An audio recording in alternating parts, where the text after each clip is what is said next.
only.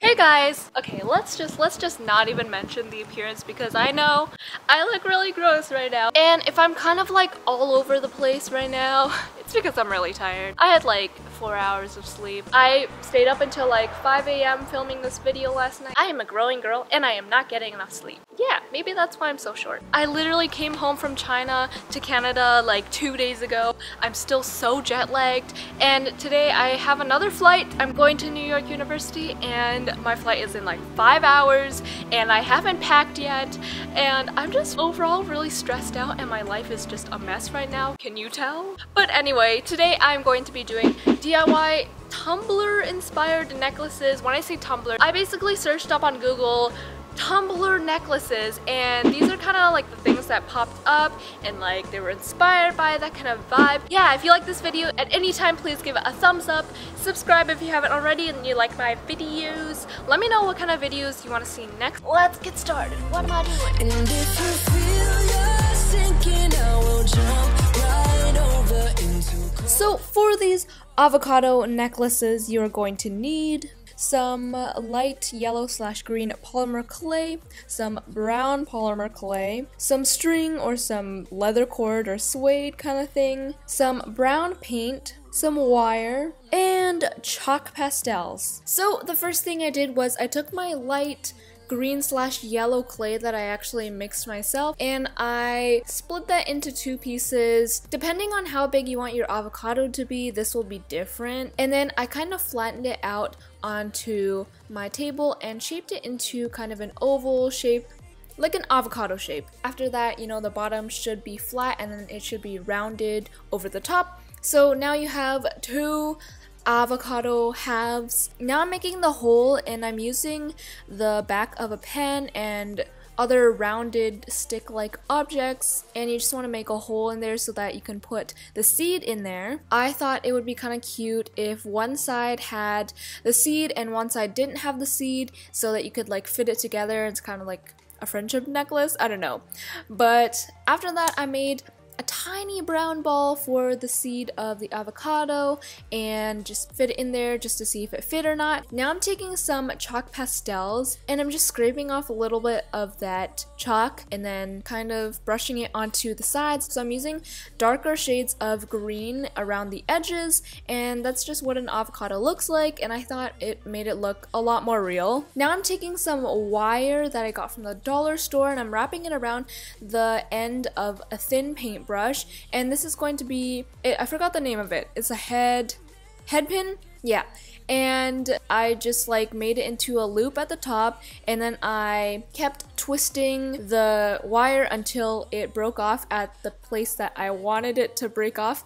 Like, this is not, I know this might be kind of confusing, but you can see what I'm doing here. You can definitely buy these from the store, but it's way cheaper at home. If you don't have like wire, you can actually use wire from like a spiral bound notebook. Anything that you have at home that has wire, you can pretty much use that. And then I put the seed back into the avocado and then I stuck the head pin in. Now I'm taking my X-Acto knife and different kind of tools just to texturize the back of the avocado because it does have these kind of lumpy texturized things. My clay is polymer clay, so it needs to be baked for it to turn hard. I just baked it according to the instructions on my package, and then they came out rock solid.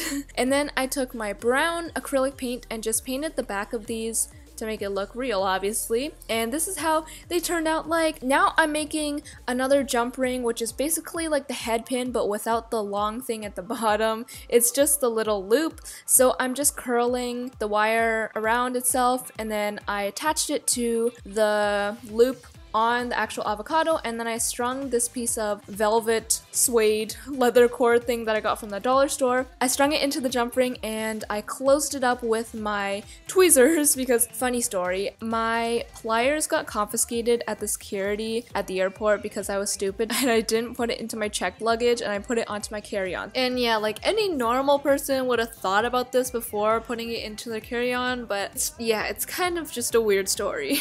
And if you're lazy like me, then you can just tie it around your neck, because I didn't want to buy any like real necklace clasp things. So yeah, that's what I did and it works perfectly.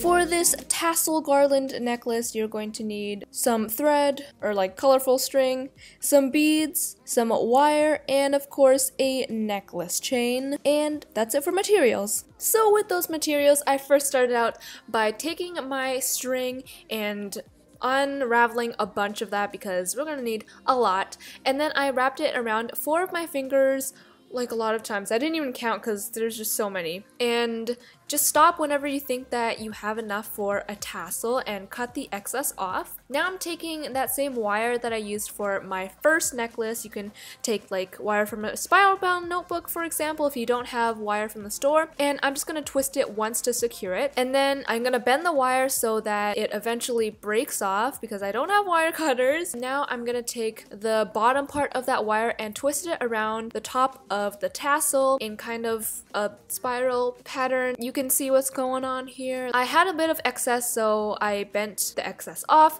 and then I pushed the sharp point to the center because I did not want to poke myself while I was wearing this. And then I cut the loops at the bottom so that it would look like a real tassel and cut off any excess that I did not want hanging. Now that that is done, you can put on some beads at the top because that's why I left the wire up there, so you can put on some nice beads. Now I'm taking my tweezers and looping the top. Now I'm just attaching it onto my necklace chain. I had like extra necklace chains from other necklaces that I was never gonna wear anymore, so I just used those and upcycled them.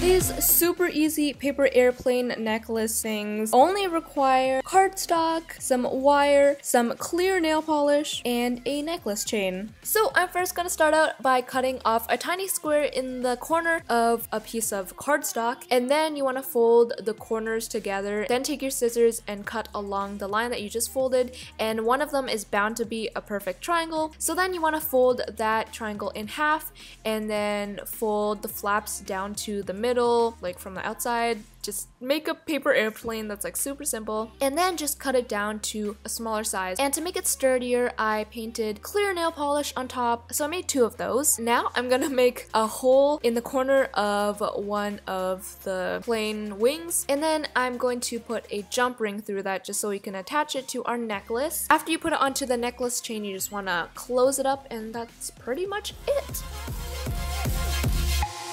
But that is pretty much it for this video. I hope you guys enjoyed it. Please give it a thumbs up, subscribe, check out my vlog channel. I'm doing moving vlogs to New York. That is pretty much it.